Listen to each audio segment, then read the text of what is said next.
자, 지금부터 공부할 것은 객체의 직렬화입니다. 객체의 직렬화. 정확히 말하면 그래서 이것은 오브젝트 시리얼라이제이션이라고 해요.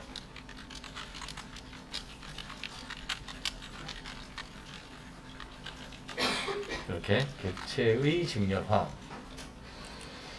여러분 직렬화한다 그러면 직렬하고 병렬이 있는데 이것도 상식이니까 여러분 직렬화한다는 것은 일렬로 세우는 건가요? 여러 줄로 세우는 건가요?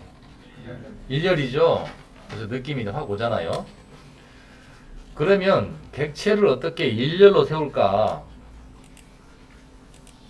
여러분 객체 안에 있는 데이터들요. 객체를 다른 곳으로 내보낸다고 생각해 보세요. 객체를 예를 들어서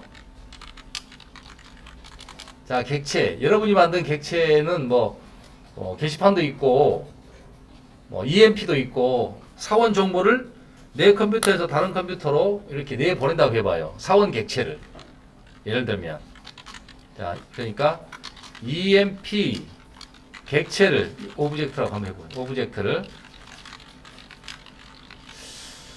다른 컴퓨터로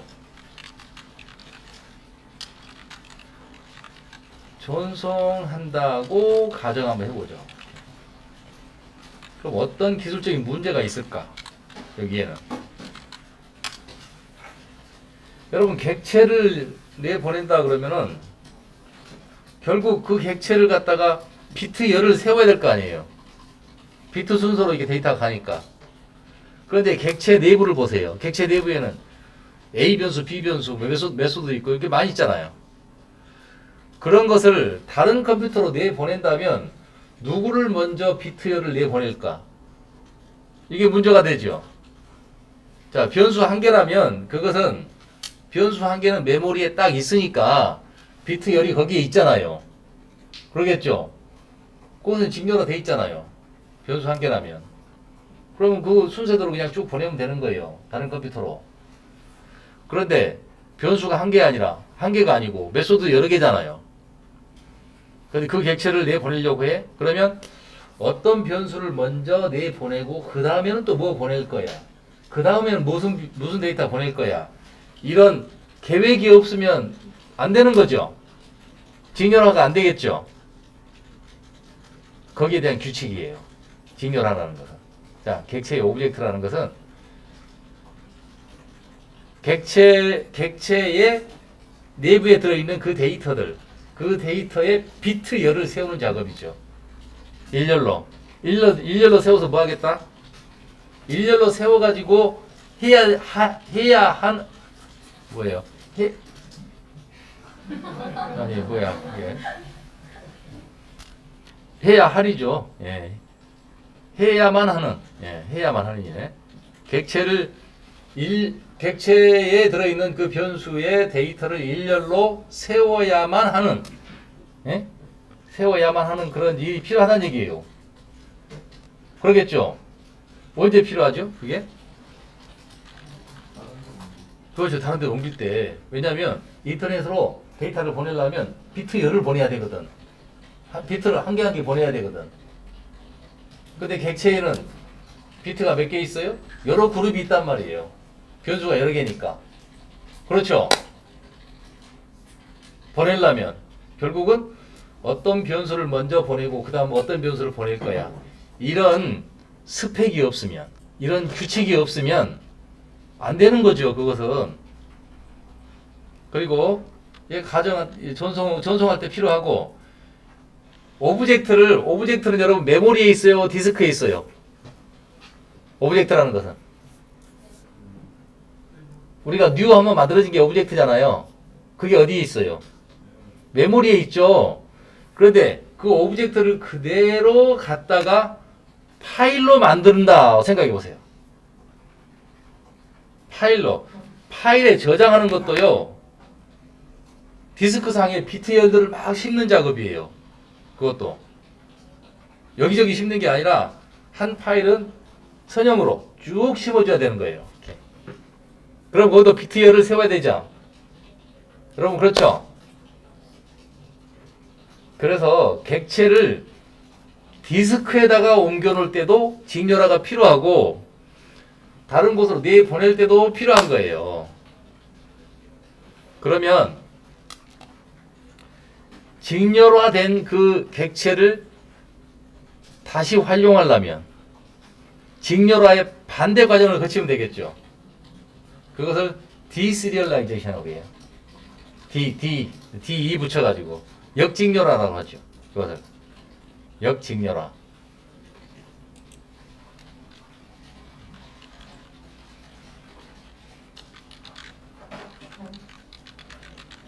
역직렬화, 디시리얼라이제이션.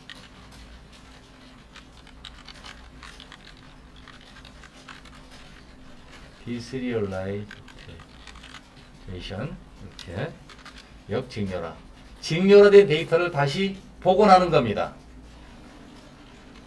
복원하면은 그게 메모리에다 객체를 다시 만들겠다, 복원하겠다 그 말이죠. 객체라는 것은 메모리에 있어야 활동하잖아요. 작동할 수 있잖아요. 그래서 역직렬화는 직렬화된 데이터를 다시 객체로 복원할 거야 이런 말이에요. 그래서 지금 메모리에 들어있는 그 객체를 그대로 올려서 보관해 뒀다가 여러분 집에 가서 그걸 쓸 수 있다는 얘기예요. 아니면 다른 사람한테 보내가지고 어떤 우리 저 본사에 보내가지고 바로 쓰게 할 수도 있고 이런 말이죠. 그래서 직렬화는 직렬화된 데이터를 다시 오브젝트로, 메모리상의 오브젝트예요. 오브젝트로 복원하는 작업입니다.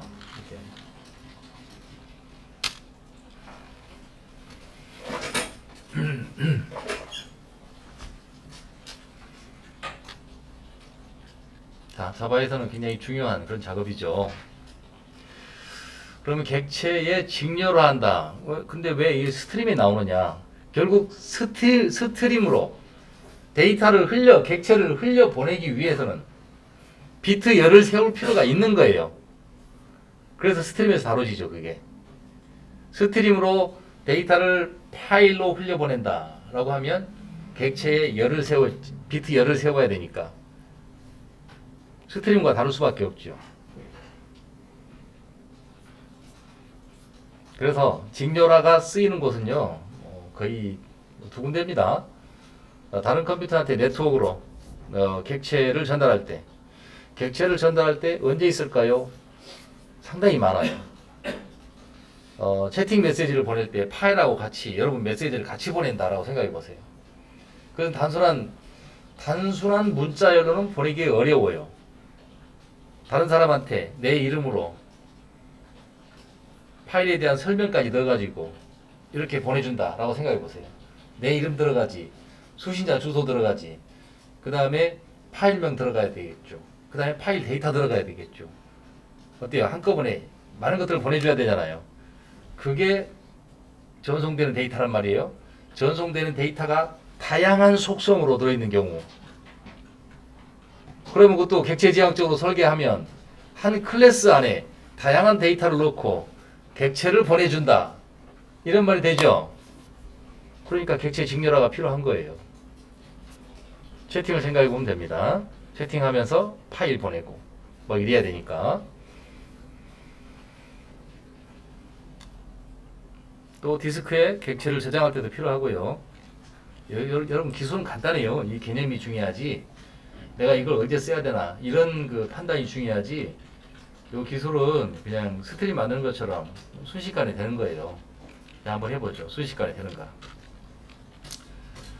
먼저 우리가 만들어 놓은 EMP 객체를 하나 만들어 보겠습니다.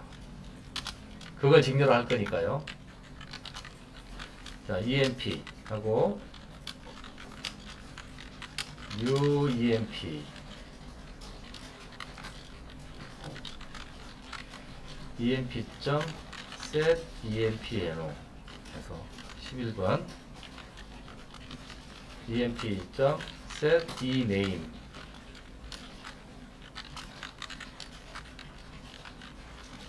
emp.set 부서번호 20번 emp.set set higher date.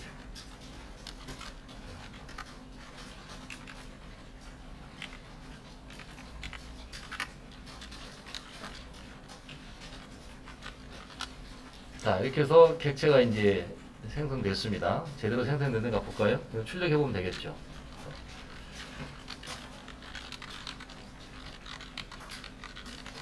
이렇게 해서 생성된, 자, 원본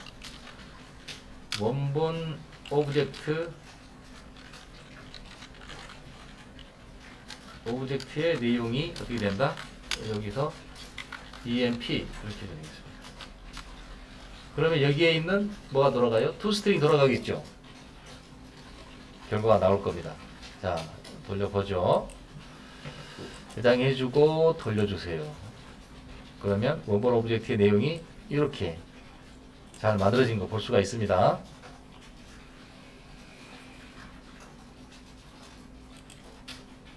자, 그러면 여기서 이 객체가 지금 힙에 있다는 얘기잖아요. new 했으니까. 그런데 파일에다가 저장을 한번 해보자. 요 데이터가 그대로 유지가 되는지 한번 보자는 거죠. 파일에 이걸 넣어버려. 메모리에 있는 내용을 파일에 넣어버려. 그러려면 데이터가 4개나 되잖아요. 이들 사이에 순서가 있어야 되겠죠. 그거 우리가 고민할 필요 없습니다. 자바에 객체 직렬화라는 규칙이 있기 때문에 지가 내부에서 알아서 하는 거죠. 우리는 직렬화 하는 방법만 알면 돼. 그럼 규칙에 따라서 이런 데이터들이 직렬화 비트 열을 이루어서 딱 들어가게 될 것이다 라는 얘기예요.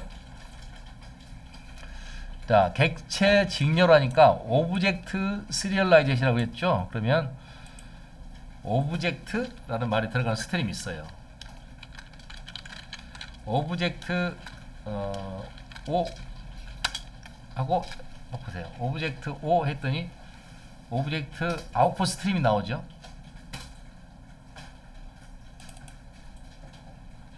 이렇게 obj out이라고 하면 됩니다.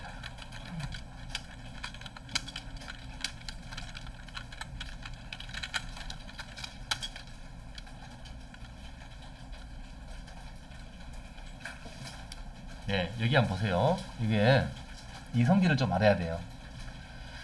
자, 오브젝트 아웃풋 스트림 객체를 만들려고 하니까 생성자에 다른 출력 스트림을 주게끔 돼 있죠. 그래서 자, 오브젝트 아웃풋 스트림은 노드 스트림인가요? 필터 스트림인가요?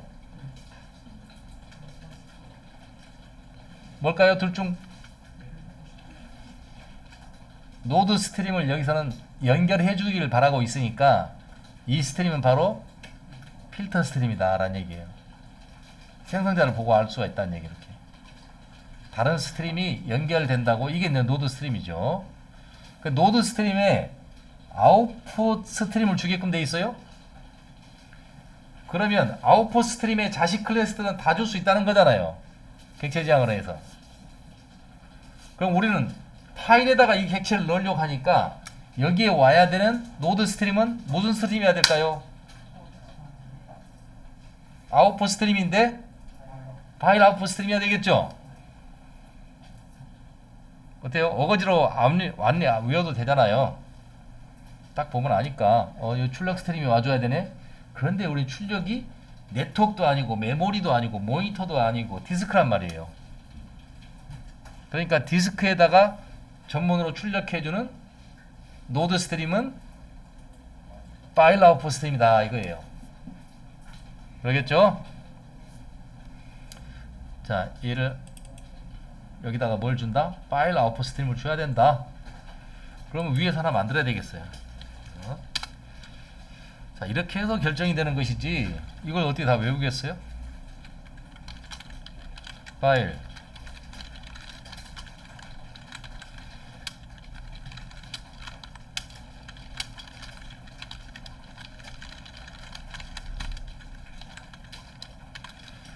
그럼 여기 또 파일 하나 줘야 되겠네요. D 드라이브 아래에 테스트 아래에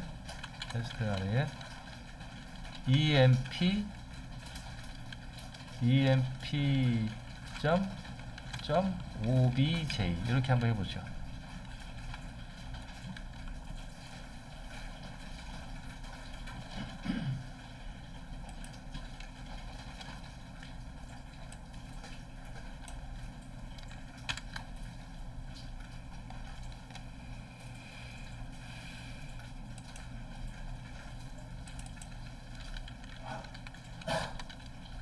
네, 이렇게. 자, 그래서 필터 스트림과 노드 스트림을 이렇게 연결을 해줬습니다.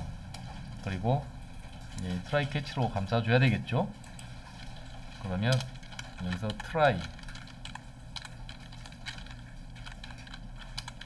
트라이 해주고, 얘를 탭으로 밀어서 이렇게 해주고, 캐치 하고, 여러 개가 발생할 거니까 exception으로 그냥 다 잡아주세요. 이렇게.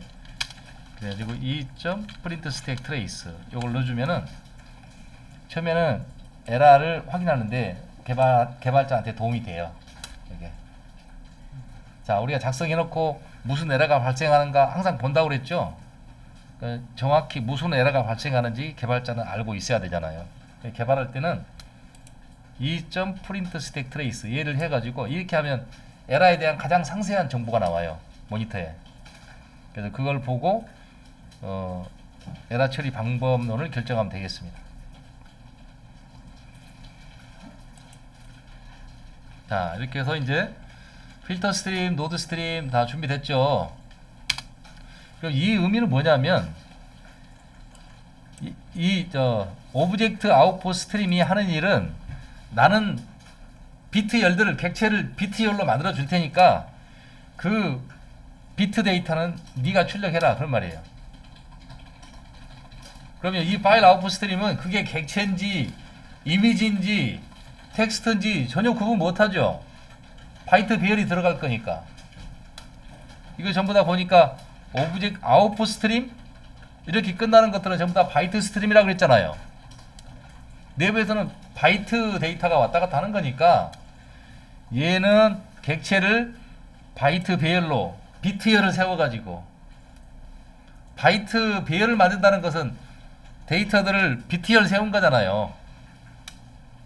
얘는 객체를 오브젝트를 바이트로 내보내는 출력 스트림이에요. 그러니까 스트림 입장에서 말을 하면, 그러면 그 바이트 배열을 받아서 파일에 넣어주는 노드 스트림은 얘다 이거예요. 두 개가 이제 협업하는 거죠. 나는 객체를 바이트 배열로 만드는 전문이야. 근데 또 그 옆에서 일하는 사람은 나는 바이트 배열을 파일에 써두는 전문이야 라고 하니까 두 사람이 협업을 하면 딱 되겠죠. 자, 이렇게 해서 맨 위에 있는 상위 스트림은 얘가 되는 거죠. obj out 얘가 되니까요. 얘를 통해서 명령하면 이 파일에 들어가게 돼 있어요. 데이터가. 얘를 통해서 명령을 하면, 자, 한번 해보죠. obj out 뭐 write가 있으니까 스트림은 그냥 write만 생각하면 돼요. write 이렇게 해가지고 write, 굉장히 write가 많은데 write 중에서도 오브젝트가 있어요. write 오브젝트 얘를 딱 해줍니다. 그리고 어떤 객체를 writing 할 것이냐, 그러면 EMP를 할 거야 라고 하니까 EMP 이렇게 주고요. 얘는 리턴 값 없으니까 여기까지가 그냥 정상적으로 성공하면은 반드시 객체 직렬화 성공한 거예요. 이거는 파일로 들어가 버린 거죠, 객체가. 그래서 여기서는 이 부분까지 돌아갔으면 이제 성공이라고 확신이 되는 거예요.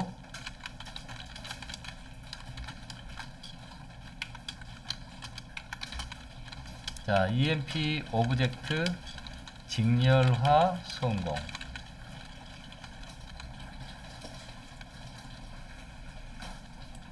만약에 에러가 났다 그러면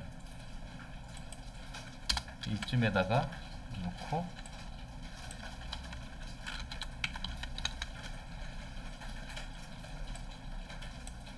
직렬화 실패라고 하면 되겠죠.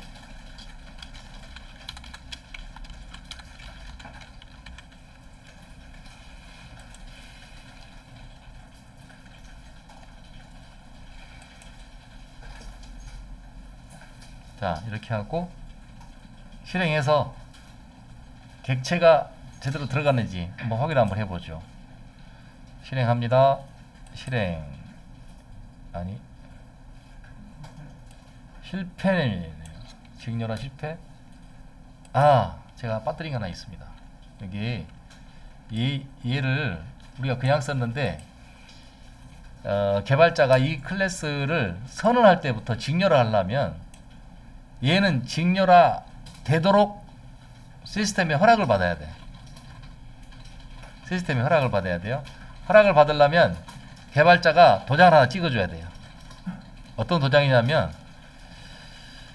자, 도장 찍어주도록 하겠습니다.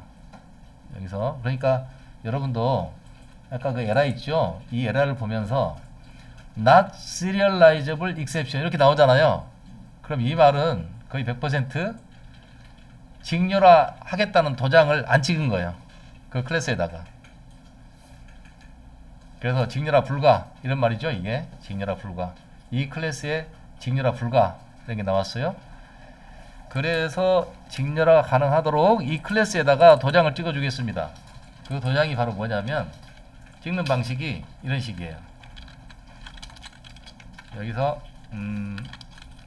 인터페이스로 존재합니다. 그 도장이 implement serializable.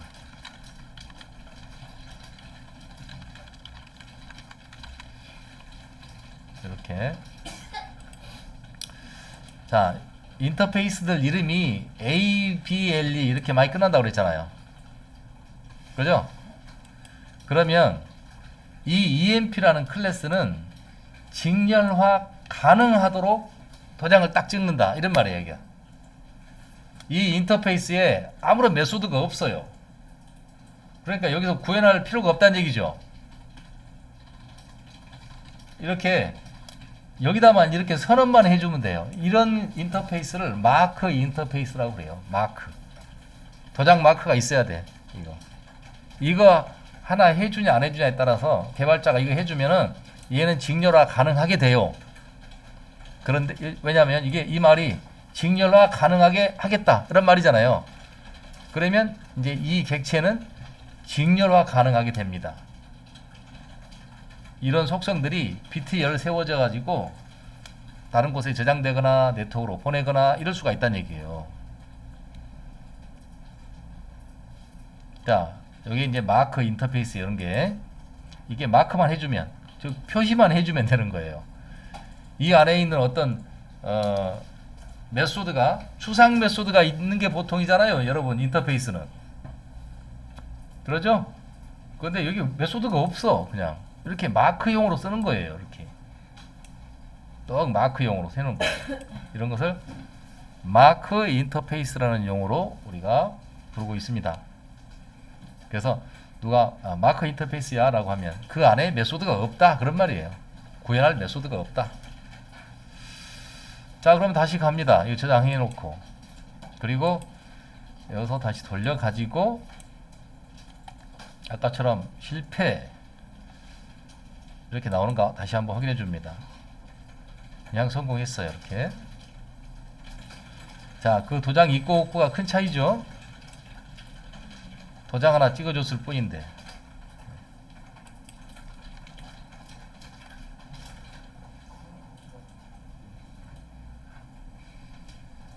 자, 이렇게 해서 직렬화 됐다면 파일에 들어가 있을 거예요. 여러분 파일 한번 열어보세요. 그거 파일 이름이 EMP-OBJ니까 그게 뭐가 들어가 있는가 보세요.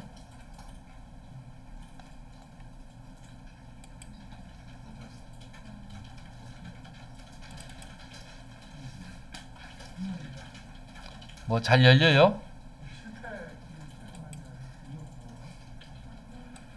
저는 열었더니 이런 게 나오고 있어. 이게 확장자가 .obj면 3D 모델의 그런 오브젝트거든요.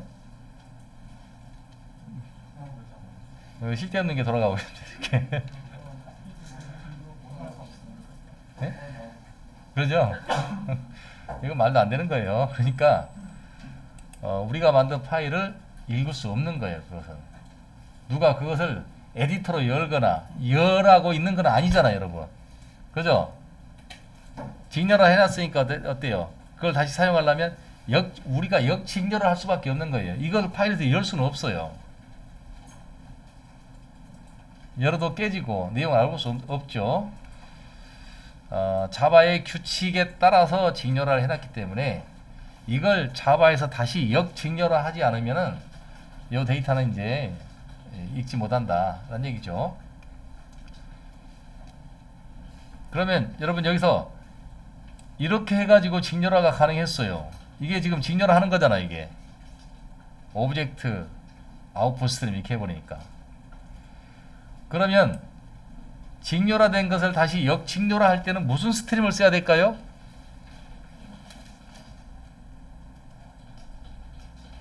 요 반대면 되겠죠.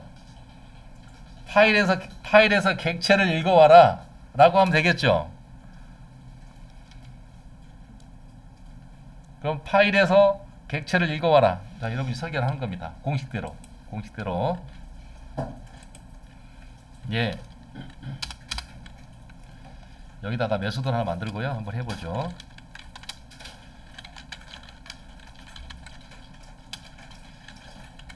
디시리얼라이제이션.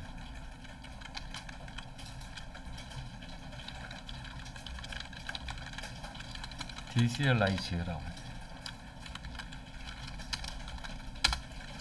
자, 디시리얼라이즈 하면서 여기다가 파일 패스를 주면 더 좋을 것 같아요.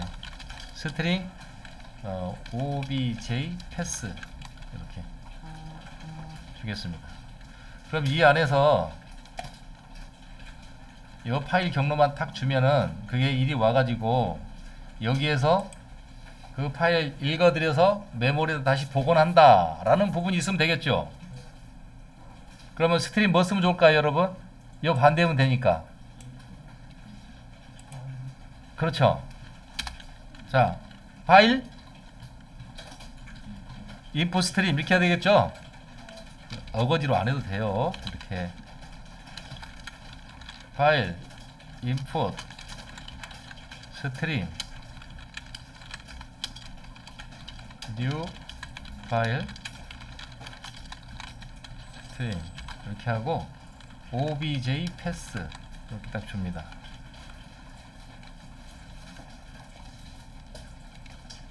마우스 올려 가지고 트라이 캐치 잡아주고요. 자, 그러면 얘는 단순히 바이트 배열만 갖다 줄 뿐인데 여기에서 객체를 복원하는 이런 규칙은 누가 알고 있겠어요?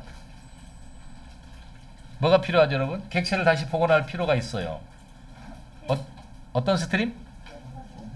오브젝트 인풋 스트림 이렇게 되겠죠? 자, 이 나오신 참 헷갈리죠? 자, 오브젝트 인풋 스트림 읽어와야 되니까. 그래서 공식이란 게 있구나 라는 생각이 들 거예요.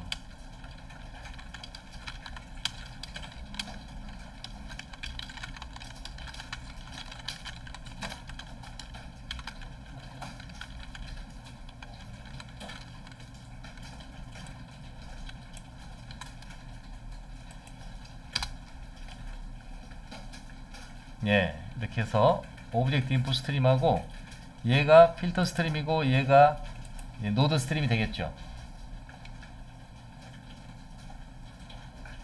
얘는 바이트 데이터만 충실히 갖다 주면 되고 얘는 바이트 데이터를 객체로 복원할 수 있는 그런 규칙을 알고 있고 직렬화 규칙을 역직렬화를 할 수 있다는 얘기죠. 얘가 이제 여기서 일어나는 일은 역직렬화가 디시리얼라이제이션이 되겠어요. 그럼 어떻게 해요? 구체적으로 어떻게? 얘를 가지고 여기를 한번 보세요. write to object 그래가지고 객체를 직렬하라. 이거 최종적으로 이게 직렬하는 거지. 이게 여기가 객체 직렬합니다. 구체적으로 객체 직렬화 해가지고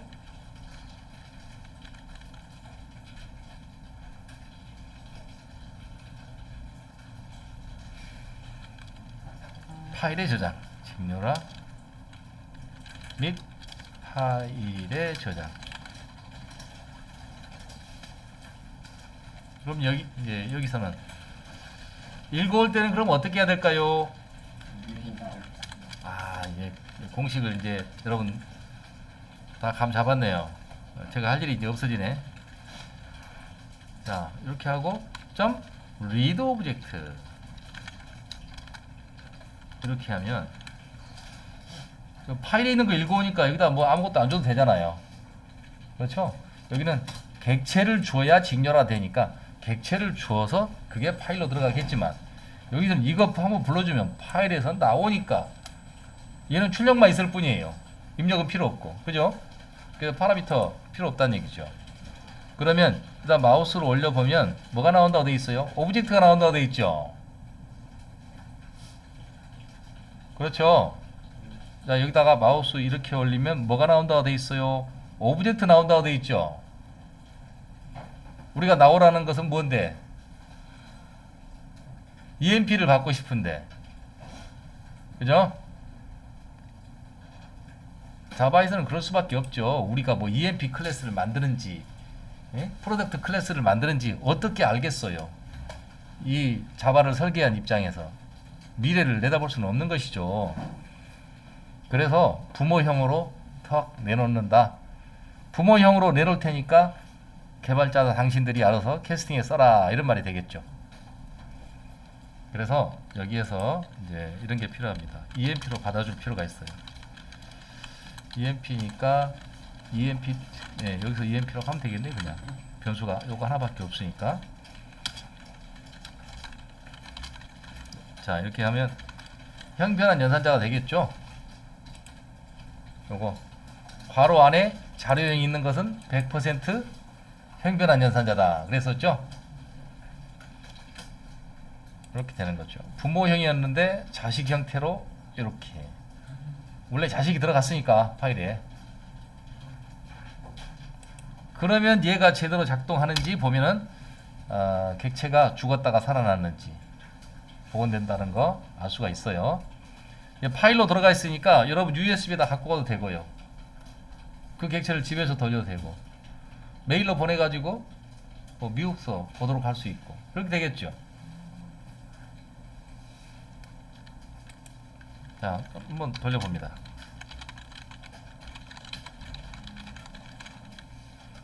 이렇게 해서 복원된 EMP. 복원된 EMP는 어떤 내용일까? 그래서 EMP 해보면 되겠죠. 그래서 아까 그 내용들이 그대로 살아있을까? 여기서 이렇게 넣어줬던 게 파일에서 다시 살아나왔는데, 메모리에 로드돼서 다시 여기에 보이게 될까?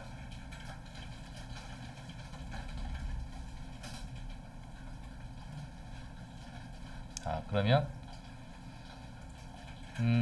여기서 이렇게 해가지고 직렬화 했죠. 직렬화 다 끝나고요.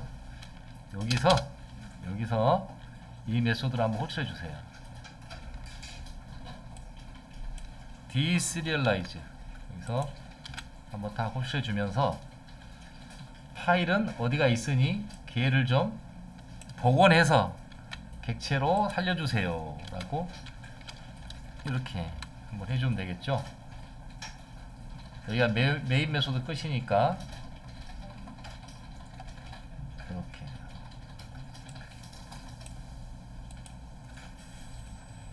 얘를 호출하는 거죠.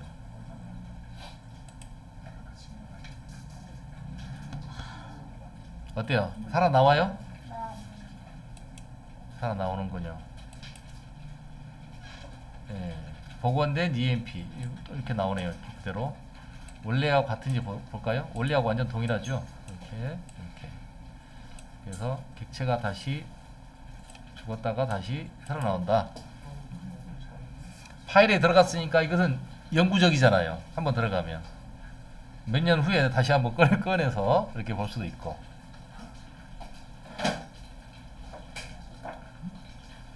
객체는 컴퓨터를 끄면 사라지지만 파일의 내용은 영구적으로 보관이 되죠.